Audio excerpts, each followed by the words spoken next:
I still remember the day I met Emily. It was at my best friend's wedding, and she was a bridesmaid.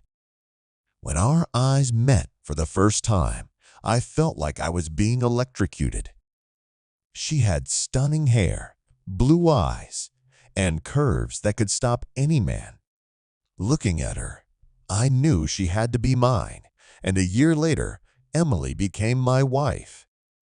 Our wedding was expensive, with hundreds of guests and a five-tiered cake. The flowers were extravagant, the music was enchanting, and the wedding venue was decorated like a scene from a fairy tale. Putting the ring on her finger, I vowed to love and cherish her. I had no idea that our marriage would only last a few months. Everything seemed perfect at first. We had a beautiful home, a great relationship, but then things started to change. Emily started staying late at work more often, and when I asked her questions, she became evasive and secretive. I began to forget about the passion in bed. If there was any, it was very rare and not as much as it had been in the beginning when we were together. I put it down to the stress of her job. I tried to be understanding and supportive, telling myself that everyone goes through difficult phases, and this was just one of them. I even made more of an effort at home cooking dinner, surprising her with little gifts, trying to plan romantic evenings, but nothing seemed to help. There were moments when she would smile at me, and for a split second, I believed that things could go back to normal. But those moments were fleeting, and the distance between us only grew. But in the back of my mind, I knew something was wrong. The laughter that once filled our home had been replaced by an uncomfortable silence. One day I came home early from work to surprise my wife. I bought her favorite flowers and was going to take her out to dinner, hoping to rekindle the magic we had lost. But instead, I was shocked to find her in the arms of another man right in our bedroom. The betrayal came down on me like a ton of bricks. I froze in place as they frantically tried to cover themselves. "How could you?"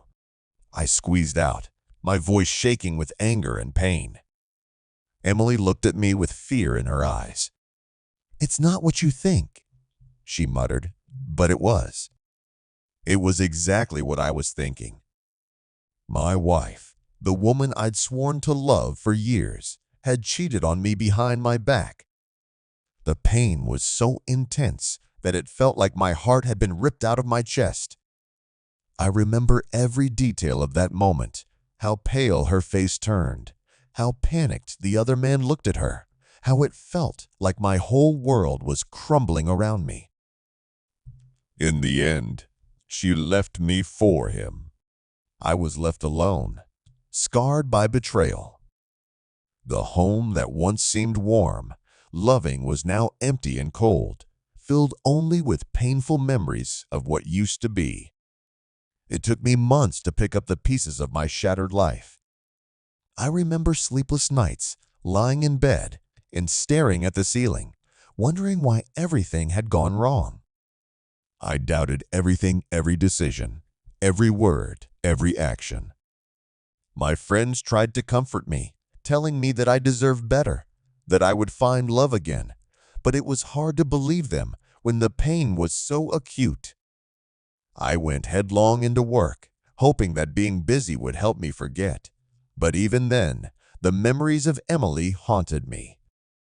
The smell of her perfume, the song we danced to, the place we visited, everything reminded me of what I had lost. Even now, I still remember the day I first met Emily, the day I thought I had found my soulmate, my forever love. I didn't even realize it was all a lie. I often replay that moment in my head, wondering if there was something I'd missed, some sign that might have warned me of what was to come. But there wasn't. I loved her with everything I had, and in the end, it wasn't enough. But deep down, I know that I loved her with all my heart. I gave her everything I had to give, and she responded to that love with betrayal. It's funny how our lives work out sometimes. What we think should last forever ends up being what destroys us. I learned that love isn't always enough, that sometimes people change, and there's nothing we can do to stop it. But that's just the way it is. All we can do is pick ourselves up and keep moving forward, because even in the hardest of times, there is always hope for a better tomorrow. As time went on, I began to heal. I found new hobbies, reconnected with old friends, and started paying attention to myself for the first time in years. I realized that I had lost myself in the marriage, that I had given so much of myself to Emily that I had forgotten who I was without her. Slowly, piece by piece, I began to rebuild my life. I may still carry scars from what happened, but they no longer define me. They are part of my story, but not the whole story.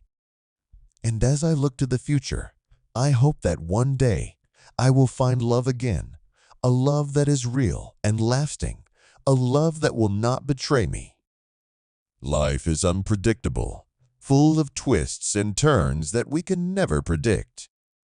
What I experienced with Emily was devastating, but it also taught me valuable lessons about love, trust, and resilience. I learned that even when we are broken, we have the strength to put ourselves back together. Even though my heart was broken, it is slowly being rebuilt, and I know that one day I will be ready to love again. After all, even in the hardest of times, there is always hope for a better tomorrow.